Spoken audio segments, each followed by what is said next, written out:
Hi friends, बाहर अंदाज में आपका स्वागत है। आज हम तेलंगाना गोदावरी नदी देखने जाएंगे, जो कि वारंगल से 122 किलोमीटर की दूरी पर है। और अगर आप बाइक से जा रहे हैं तो आपको 2 से ढाई घंटे का सफ़र तय करना पड़ेगा। क्योंकि हम अभी समर में यहाँ आए हैं तो पानी थोड़ा कम होने की वजह से हमें बहुत दूर तक पैदल ही चलना पड़ रहा है। अन्य दिनों में पानी यहाँ तक होता है। हमने सुबह सुबह 4 बजे ये सफ़र शुरू किया है ताकि हमें यहाँ आने के बाद सूर्योदय का नज़ारा देखने को मिले। लगता है यहाँ से हम ऐसे पैदल चलते चलते कुछ 1 किलोमीटर के करीब हम पैदल चल चुके हैं। बट दोस्तों, यहाँ नेचर, इतनी प्रकृति इतनी खूबसूरत दिख रही है कि हमें पता ही नहीं चला कि कब हमने ये सफ़र तय कर लिया है। हम यहाँ वर्किंग डे के दिन आए हैं तो थोड़ा सा रश कम है। अन्य हॉलीडेज़ में यहाँ के लोग कहते हैं कि बड़ा ही टूरिज़्म स्पॉट है और बहुत ही लोग यहाँ पर विज़िट करने आते हैं। दोस्तों, ये नज़ारा बड़ा ही रोमांचक और इतना खूबसूरत लग रहा है। मैं मोबाइल में तो इसे कैप्चर नहीं कर पा रही हूँ, बट जितना भी कोशिश करें के देखेंगे तो उतना ही बड़ा खूबसूरत लगता है। मैंने बचपन में ऐसे खेला था कि बारिश होने के बाद ये जो है मुलायम से सॉफ्ट मिट्टी की परत एक लेयर की तरह फॉर्म होती है, उससे हम छोटे छोटे खिलौने बनाकर खेला करते थे। ये मिट्टी भी बड़ी खूबसूरत लग रही है और थोड़ी थोड़ी दूर चलने के बाद इसमें जो है डिफरेंसेस हमें देखने को मिल रहे हैं, जैसे कि काली मिट्टी और थोड़ी दूर चलने के बाद और रेत की तरह दिख रहा है। क्योंकि हम यहाँ सूर्योदय से पहले पहुँच चुके हैं, दूर दूर तक कोई जनावास हमें दिखाई नहीं दे रहा और बहुत सी ठंडी ठंडी हवाएं भी चल रही हैं। अब हम गोदावरी नदी के करीब पहुंच चुके थे और सूर्योदय का इंतज़ार करने लगे। यहाँ आकर इतना फ्रेशनेस महसूस कर रहे थे सभी कि 1 किलोमीटर चलने के बाद भी किसी को भी थकान महसूस नहीं हो रही थी। मैंने सोचा थोड़ी देर यहाँ के वातावरण का आनंद लिया जाए। और प्रकृति इतनी खूबसूरत थी कि यहाँ की मिट्टी इतनी खूबसूरत मुझे लग रही थी कि मैं आपको बयान नहीं कर सकती कि मैं ये ना कैमरे में कैप्चर नहीं कर पा रही थी।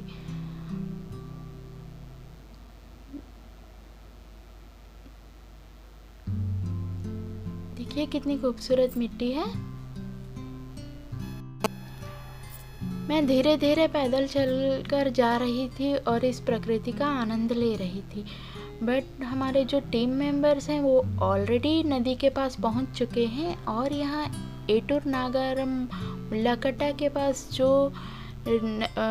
गोदावरी नदी पर ब्रिज बना हुआ था उसके बारे में बातचीत शुरू हो गई।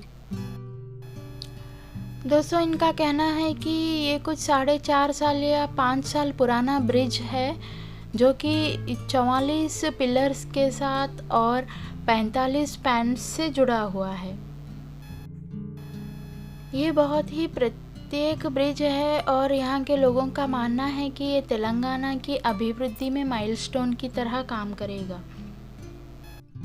यहाँ के लोग बड़े सदियों से इस ब्रिज का इंतज़ार कर रहे थे और इस ब्रिज ने आकर यहाँ के लोगों के लाइफस्टाइल को पूरी तरह से बदल दिया था। क्योंकि इस ब्रिज से पहले यहाँ एक गांव से दूसरे गांव को जाने के लिए किश्तियों का इस्तेमाल किया जाता था, जिससे कई बार कई लोगों की मृत्यु हो जाती थी या फिर कई दुर्घटनाएं घटती थी और एक गांव से दूसरे गांव को जाने के लिए बहुत ही कठिन रास्ता तय करना पड़ता था। इस ब्रिज की वजह से गांव से शहर की दूरी कम हुई और यहाँ के लोगों के लिए बहुत ही फ़ायदेमंद साबित हुआ है। और ये लोगों ने बताया कि इस ब्रिज की वजह से यहाँ पर वारंगल खम्मम जिला के साथ साथ छत्तीसगढ़ को भी कम समय में ये लोग जा आ पा रहे हैं। तो दोस्तों ये थी ब्रिज की कुछ बातें। मुझे लगता है कि यहाँ कई लोग पिकनिक की तरह भी आते जाते हैं। तो यहाँ क्योंकि मिट्टी का चूल्हा जो मुझे देखने को मिल रहा है,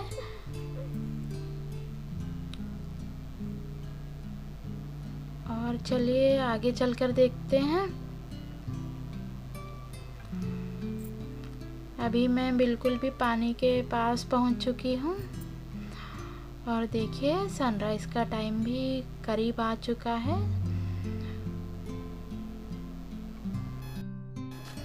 लगता है कई दिनों के बाद मुझे इतना आनंद मिल रहा है कि क्योंकि सिटी लाइफ में रहते रहते हम कई बार सनसेट सनराइज़ भी नहीं देख पाते। तो आज बड़ा ही आनंद महसूस हो रहा था और बड़ा ही अपने आप में बड़ा ही फ्रेश महसूस कर रही थी। चलिए एक बार 360 डिग्रीज में सूर्योदय का आनंद लेते हैं। बचपन तेरा हो या तेरी जवानी, मिट्टी तो जाने तेरी कहानी। मिट्टी के रंग, मिट्टी के रंग, मिट्टी के रंग, मिट्टी के रंग, हरदम रहे तेरे संग। मिट्टी के रंग, मिट्टी के रंग। और सब लोग यहाँ इकट्ठा होकर गोदावरी की हिस्ट्री के बारे में बातें करने लगे और एकदम से हुई हमारी एंट्री।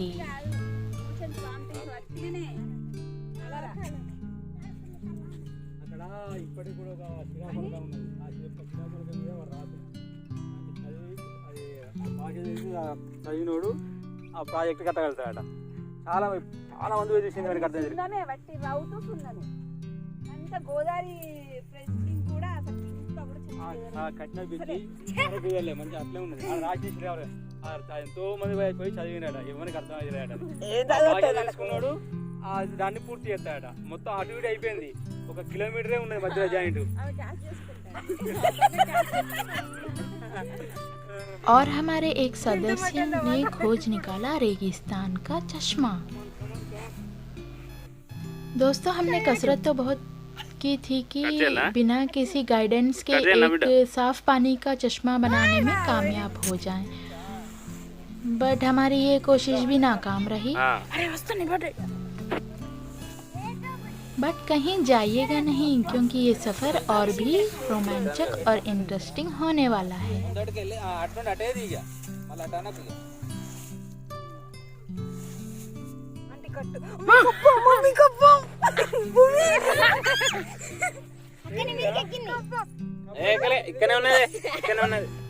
दोस्तों ये कहते हैं ना कि खोदा पहाड़ और निकला चूहा, इसी तरह हमने खोदा चश्मा और निकला मेंढक।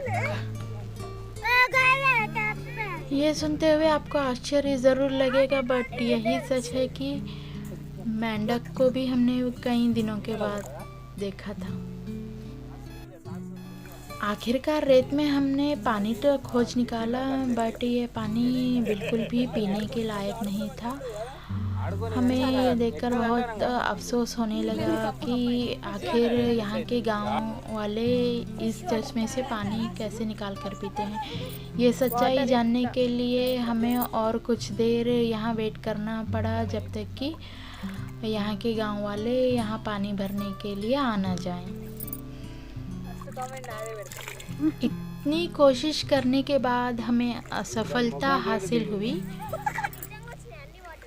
बट इसमें भी एक कमाल की संतृप्ति थी, क्योंकि एटलीस्ट हमने कोशिश तो की, नाकाम ही सही। दोस्तों मेरी माँ का कहना है कि मंजिल तक पहुँचना मुश्किल ही सही और सफ़र हमेशा नाकाम ही सही, बट इंसान को हमेशा कोशिश करती रहनी चाहिए, क्योंकि नाकाम कोशिश करते रहने पर भी कभी ना कभी हम मंजिल तक पहुंच ही जाएंगे और उसके मंजिल के योग्य बन जाएंगे। तो friends always try your level best. अब सब लोग गोदावरी स्नान के लिए तैयार होने लगे। यहाँ की मिट्टी गीली गीली और रेत ठंडी ठंडी थी। सब लोग कांप रहे थे, बट फिर भी पानी में उतरने के लिए बड़े इंटरेस्टेड थे। आइए देखते हैं कुछ झलक। अरे पानी में खेलना किसे पसंद नहीं होगा। हमारा बचपन ही तो गुजरा है पानी में खेलते खेलते।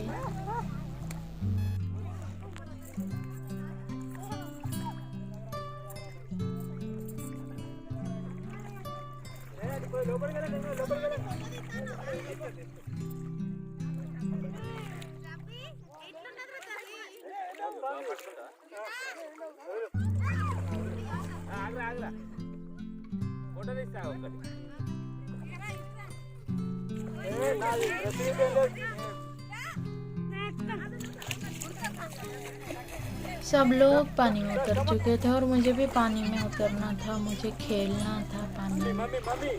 बट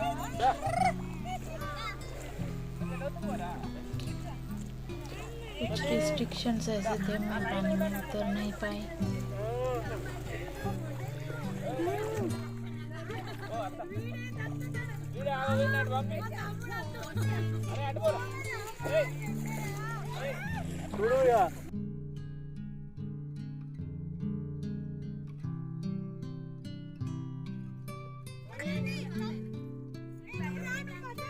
అబ్బో ఎత్తుకోతాడుగా ఎత్తుకోతాడుగా తడవని ఏం కాదు తీసుకెళ్ళ ప్రాక్స్। सब लोग पानी में उतर चुके थे, बच्चे बड़े सभी लोग पानी से खेलने का आनंद ले रहे थे। और कुछ बच्चे जो हैं रेत से खेल रहे थे।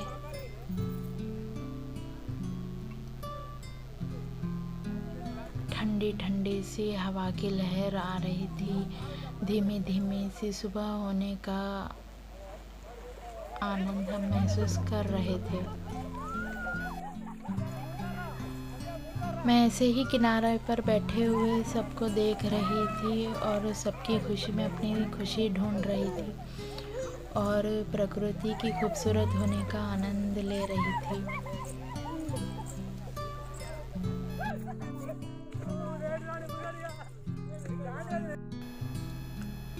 और ये बड़ा ही खूबसूरत सा नज़ारा जो है सूर्य नमस्कार और गोदावरी स्नानाचरण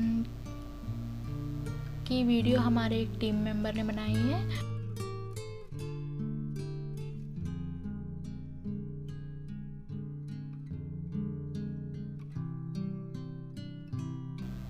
ये छोटी सी झलक आपके लिए।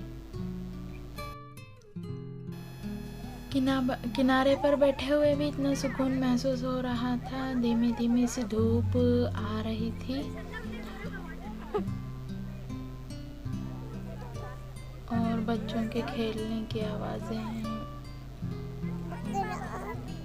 एक गुड फीलिंग आ रही थी।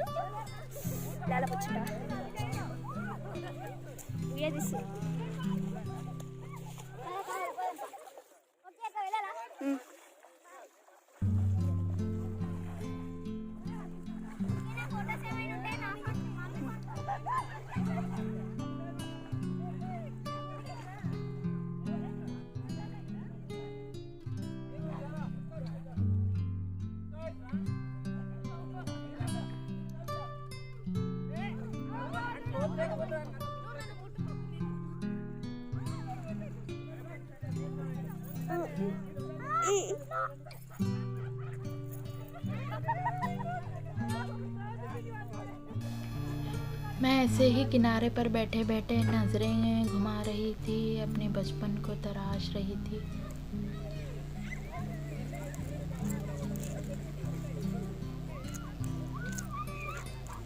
बचपन में जो ये रेत में हम शेल्स ढूंढकर खेलते थे,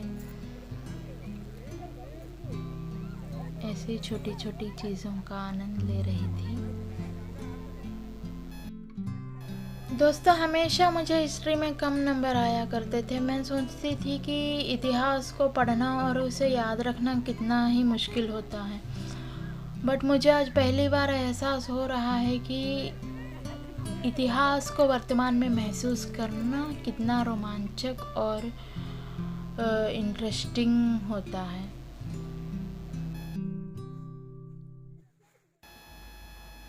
मैं इसी तरह किनारे पर अकेली बैठी देख रही थी। पास में निश्चल पानी ठहरा हुआ था, उसमें मैंने शेल्स को देखा और कई मछलियाँ थी और मेरी नज़र अचानक से किनारे पर रुके हुए एक ठहरे हुए बोट के ऊपर पड़ी। दोस्तों ये कश्ती भले ही पुरानी ज़रूर है, बट मुझे ऐसी फीलिंग लग रही थी कि जैसे मानो मैंने एक टाइटैनिक को खोज निकाला हो। और मैं चलते चलते इस बोट के पास जाने लगी।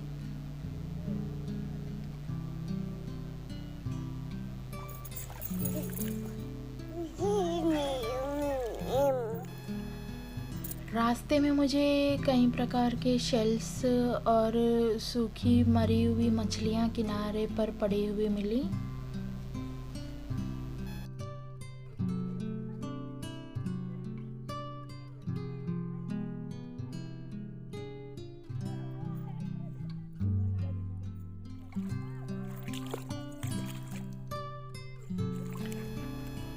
मुझे लगा कि जल प्रदूषण के कारण ऐसा हुआ होगा और मुझे यहाँ पर एक शेल देखने को मिला जो कि बिल्कुल भी पानी में ऐसे ठहरा हुआ था जैसे कि शेल के अंदर का जीव अभी भी बाकी है। और मुझे लगा कि मैं इसमें एक मुझे वो जो मोती होता है असली वाला मोती मुझे देखने को मिलेगा,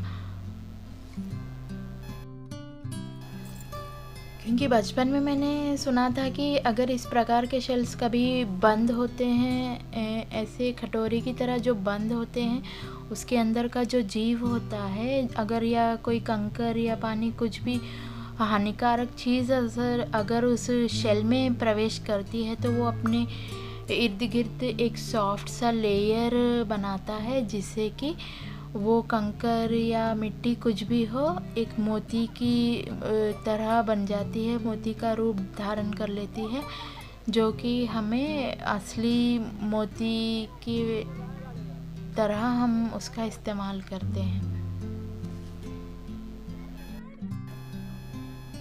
और कई शेल्स खुले भी पड़े हुए थे इस तरह, बट देखने में बहुत ही खूबसूरत लग रहे थे।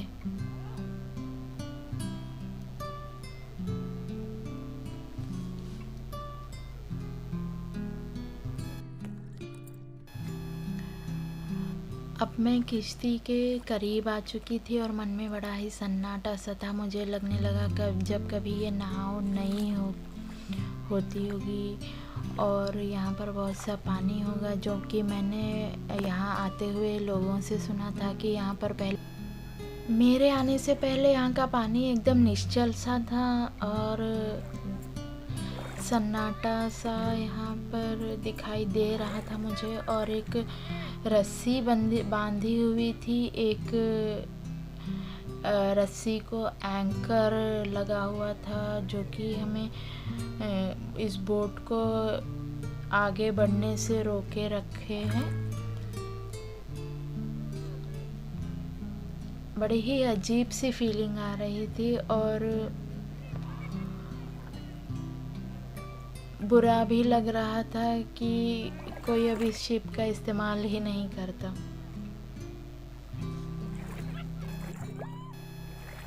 इसके करीब आने के बाद मुझे ऐसा लग रहा था कि जैसे इस बोट से मेरा कोई रिश्ता रहा होगा और मुझे बड़ी ही अजीब सी फीलिंग महसूस हो रही थी। इतिहास भी मुझे बड़ा सुंदर सा लग रहा था। यहाँ इस बोट के पास एक नेट यानी कि जाली मुझे देखने को मिली। मुझे लगा कि यहाँ पर मछलियाँ पकड़ने के लिए इस बोट का इस्तेमाल लोग किया करते होंगे, और मैं ऐसे सोच रही थी इतने में हमारी टीम मेंबर्स देखिए अभी ये लोग भी शिप के पास पहुँच चुके हैं।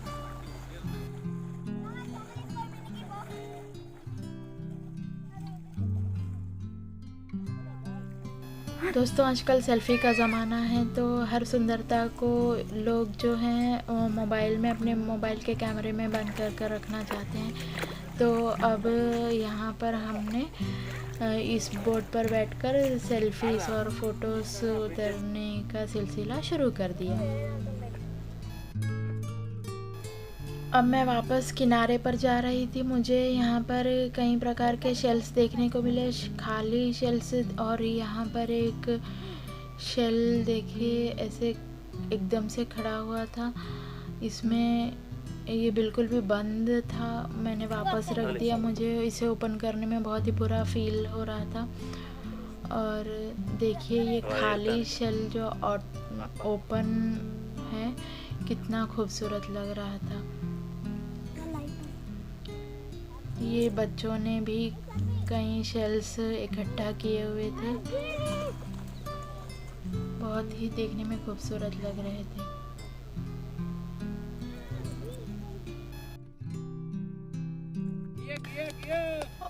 और मैंने दूर किनारे पर देखा तो अभी सुबह हो चुकी थी और कुछ गांव वाले किनारे पर आकर कपड़े धो रहे थे। और जो ब्रिज मैंने स्टार्टिंग में शुरुआत में आपको बताया था, वो ब्रिज अभी जो है बादलों से हटकर साफ साफ दिखाई देने लग रहा था। गांव वालों का मानना है कि कार्तिक पौर्णमी और कार्तिक मास के महीने में यहाँ पर लोग आते हैं और यहाँ पर गोदावरी स्नान के बाद दीपक जलाकर पूजा की जाती है, गौरी पूजा की जाती है, जो कि बहुत ही अच्छा माना जाता है। कहते हैं कि ये पूजा करने से सुख समृद्धि मिलती है, तो यहाँ जोड़ों जोड़ों में आकर पूजा की जाती है।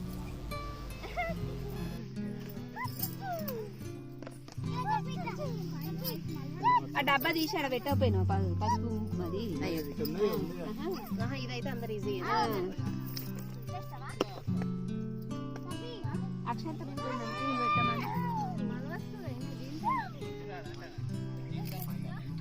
నేను ఏమనుకుంటా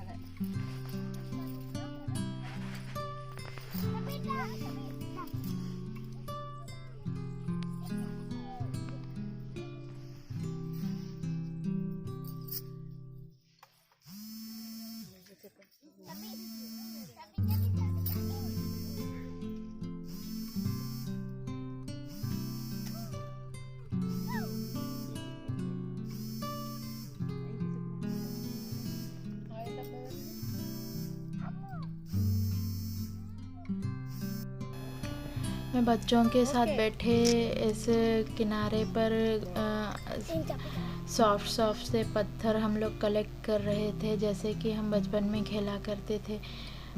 शेल्स कलेक्ट कर रहे थे और रेत से घर बना रहे थे। मुझे ऐसे लग रहा था कि मेरा बचपन वापस आ गया। मुझे इतनी अच्छी वाली फीलिंग आ रही थी। अगर आपको वक्त मिलता है तो आप भी ज़रूर एक बार यहाँ विजिट कर इस प्रकृति का आनंद लेना मत भूलिए। అది లేవలే కావచ్చు, అది బద్దకస్తులు బద్దకిష్టం దేనిలో దాంట్లో దీపో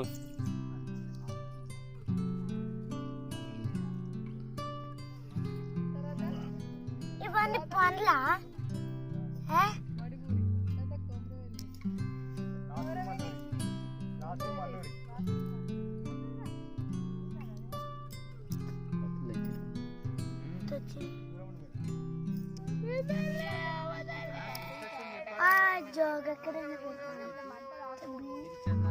అంటే మామే మిమ్మల్ని ఎంత మాట అన్నాడు తెలుసా? మా అపర్ణ చెల్లిస్తే 128 GB అన్నాడు. ఇక్కడ ఎక్కడ బర్త్డే ఏమో ఎత్తుకుంటా అరే ఈ పాస్వర్డ్ కనిపించాం 2412 2412 86 ఎక్కువ చేస్తాను ఈ పూల్స్ अब आई चश्मे की बारी। मैंने गांव वालों के आने तक का इंतज़ार किया। अब कुछ लोग यहाँ पर पानी भरने के लिए आने लगे, तो मैंने सोचा जाकर वहाँ चश्मा बनाने के तरीका देखें।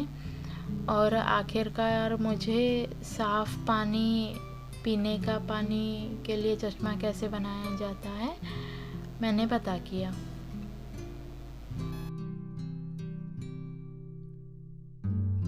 और यहाँ के गांव वालों का कहना ये भी था कि ये बहुत ही अच्छा फ़िल्टर पानी है जो कि रेत से फ़िल्टर किया गया है। और इस पानी को पीने की वजह से यहाँ ये लोगों को जोड़ों का दर्द भी नहीं होता और कि कई प्रकार के रोग से भी ये लोग मुक्त रहते हैं। तो दोस्तों, आपको भी कभी मौका मिले तो इस प्लेस को विज़िट करने ज़रूर आइएगा। और आपको हमारा वीडियो कैसा लगा मुझे कमेंट में ज़रूर बताइएगा। और अगर ये वीडियो आपको पसंद आता है तो बेशक इस वीडियो को एक लाइक ज़रूर कीजिए।